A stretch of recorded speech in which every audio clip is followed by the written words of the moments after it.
Good morning, students. So today we will start female reproductive system, right? Female reproductive system बहुत ही easy है और बहुत important है. देखिए स्टूडेंट्स, इसमें सिर्फ 3 ही पार्ट्स जो होते हैं वो मेन इम्पॉर्टेंट होते हैं जिससे एग्ज़ाम में पूछता है.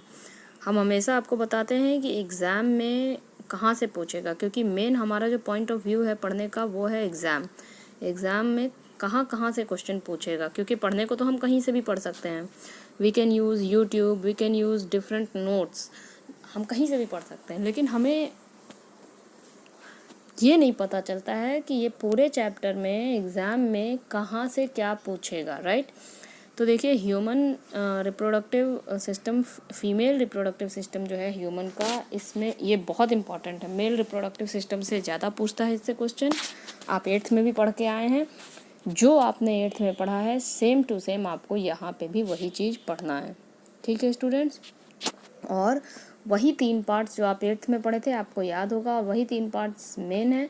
उसी के आपको मेनली क्या है, फंक्शंस याद रखने हैं कि वो कहाँ पे है और उसके क्या फंक्शंस हैं. और फीमेल रिप्रोडक्टिव सिस्टम बनाने में भी बहुत आसान होता है, इसका स्ट्रक्चर भी बड़ा इजी होता है स्टूडेंट्स. तो देखिए इसको, फीमेल रिप्रोडक्टिव सिस्टम में पहले हम लोग देखेंगे कि कौन सा पार्ट कहाँ पर है. ठीक है. तो देखिए ये जो पार्ट आपको दिख रहा है, ये स्वोलन पार्ट दोनों साइड में, this is ovary, this is ovary. ठीक है. ये पहला पार्ट हो गया ओवरी, वेरी इंपॉर्टेंट पार्ट. अब पेयर ऑफ ओवरी इसलिए बोला जा रहा है इसको क्योंकि 2 हैं, राइट स्टूडेंट्स. फिर इसी ओवरी से निकलकर ये आप देख रहे हैं ट्यूब लाइक स्ट्रक्चर इस तरह से जा रहा है, दिस वन, दिस, इधर से भी इस ओवरी से निकल के ये ट्यूब लाइक स्ट्रक्चर इस तरह से जा रहा है.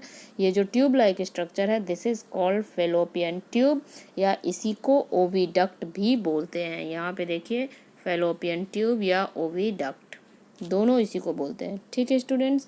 अगर आपसे फेलोपियन ट्यूब का फंक्शन पूछे तो भी इसी के बारे में लिखना है, ओविडक्ट का फंक्शन पूछे तो भी इसी के बारे में लिखना है, कंफ्यूज नहीं होना.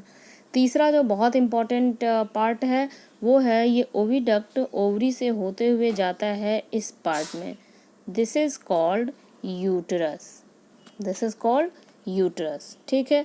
उसके बाद बाकी के भी पार्ट्स हैं. यहाँ से जो ये पैसेज का पार्ट है this is called cervix, this is called vagina. ये दोनों पार्ट उतने इंपॉर्टेंट नहीं है, लेकिन हाँ जब फीमेल रिप्रोडक्टिव सिस्टम पूछेगा तब तो आपको ये दोनों पार्ट के भी नाम लिखने पड़ेंगे. लेकिन कभी कभी होता है कि सिर्फ आपको फंक्शन दे देता है और बोलता है कि इन्हीं पार्ट्स को आप लेबल करिए. तो फंक्शन आपको जब भी देगा आपको ओवरीज का देगा, यूट्रस का देगा और ओविडक्ट का देगा.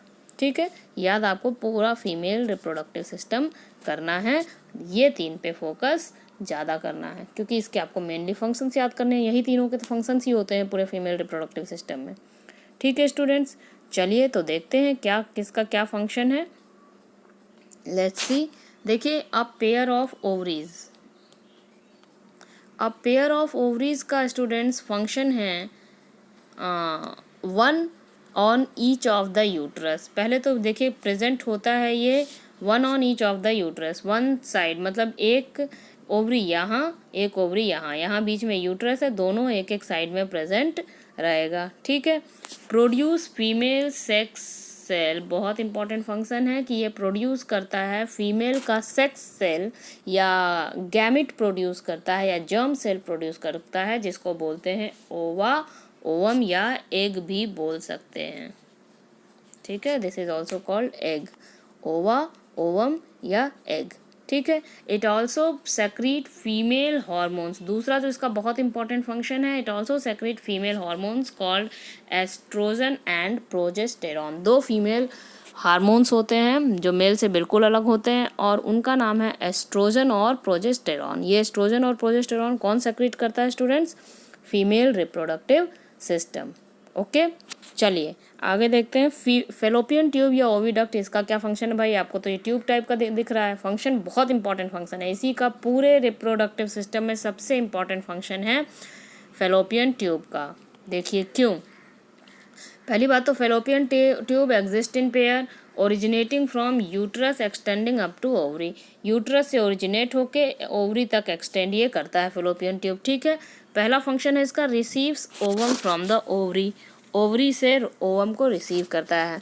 दूसरा जो बहुत इम्पॉर्टेंट है इसका फंक्शन है, this is the site of fertilisation. Fertilisation, ये जो आपको ट्यूब लाइक स्ट्रक्चर दिख रहा है इस तरह से, इसी ट्यूब लाइक स्ट्रक्चर में ही फर्टिलाइजेशन होता है। फर्टिलाइजेशन क्या है? Fertilisation is the fusion of female and male gamete, sperm और ओवम के फ्यूज़न को ही फर्टिलाइजेशन स्टूडेंट्स बोलते हैं, राइट। तो ये स्पर्म और मेल का जो फ्यूज़न हो रहा है, जाइगोट जो बन रहा है, वो बन रहा है इसी फेलोपियन ट्यूब के अंदर, ठीक है। तो this is the site for fertilisation. ये बात समझ में आ गई आप लोगों को। चलिए यूट्रस का फंक्शन देखिए। Uterus is a pear shaped muscular hollow organ. Peer shape का मस्कुलर हॉलो ऑर्गन होता है। इसके भी दो बड़े इंपॉर्टेंट फंक्शन हैं कि जब ये फर्टिलाइजेशन हो गया, फ्यूज़न होकर जाइगोट बन गया, तो अब ये जाइगोट जो है डिवाइड होता जाएगा और डिवाइड होके पहुंचेगा इस यूट्रस में। यहाँ फर्टिलाइजेशन हो गया, ये जो अब डिवाइड होके जाइगोट पहुंचेगा इस यूट्रस में, ठीक है। तो अब इस यूट्रस में इम्प्लांटेशन होगा। ये जो फीटस बना, ये इम्प्लांट कर लेगा अपने आप को इसके लाइनिंग में। जैसे हम प्लांटेशन करते हैं तो इसको प्लांट कर देते हैं ना रूट में, ताकि वो वहाँ होल्ड रहे। उसी तरीके से यहाँ पे ये लाइनिंग है सपोज, तो यहाँ पे आके यूट्रस जो फीटस है अपने आप को इम्प्लांट कर लेगा, मतलब यहाँ की लाइनिंग से अपने आप को जोड़ लेगा। क्यों? क्योंकि इसको वॉश ऑफ नहीं होना है, बाहर नहीं निकलना है, तो ये अपने आप को यहाँ पे इम्प्लांट कर लेगा। बहुत इंपॉर्टेंट फंक्शन है। इम्प्लांट नहीं कर पाएगा तो ये बाहर निकल जाएगा वेजाइना के थ्रू, इसी को बोलते हैं एबॉर्शन। तो ये एबॉर्शन का केस ना हो, इसलिए ये अपने आप को वॉल में, यूट्रीन वॉल में, यूट्रस के वॉल में क्या कर लेगा स्टूडेंट्स? इम्प्लांट कर लेगा। तो बहुत इंपॉर्टेंट फंक्शन है इम्प्लांटेशन। फिर इम्प्लांट करने के बाद अब इसका डेवलपमेंट होगा फीटस का, ठीक है। ये बहुत सारे सेल्स में डिवाइड होगा, फिर ये इसमें सारे बॉडी पार्ट्स बनेंगे, फिर धीरे धीरे करके ये बड़ा होगा, ठीक है। ये फीटस से एम्ब्रियो बनेगा, ठीक है स्टूडेंट्स। तो ये जो है इम्प्लांटेशन होगा, उसके बाद ये जो है डेवलपमेंट ऑफ फीटस होगा। Is that clear? तो implantation and development of foetus occurs in uterus. इतनी बात समझ में आ गई आप लोगों को। अब चलिए जो छोटे मोटे पार्ट्स हैं उनको भी देख लेते हैं हम लोग। Cervix and vagina. Cervix narrow lower part of uterus. मैंने आपको पहले ही बताया सर्विक्स कहाँ है आपका, दिस वन नैरो, ये नैरो जो लोअर पार्ट है इसका यूटरस का, दिस इज कॉल्ड सर्विक्स। और जो आपका वेजाइना है, this is tube like structure. Vagina is a tube like structure, okay.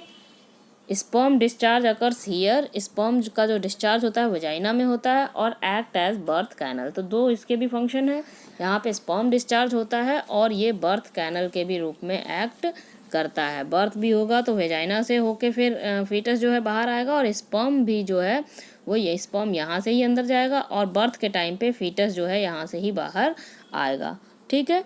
तो दो इसके इम्पॉर्टेंट फंक्शन इसके भी हैं, लेकिन इसका फंक्शन जल्दी पूछता नहीं है, बट आपको याद होना चाहिए। Thank you.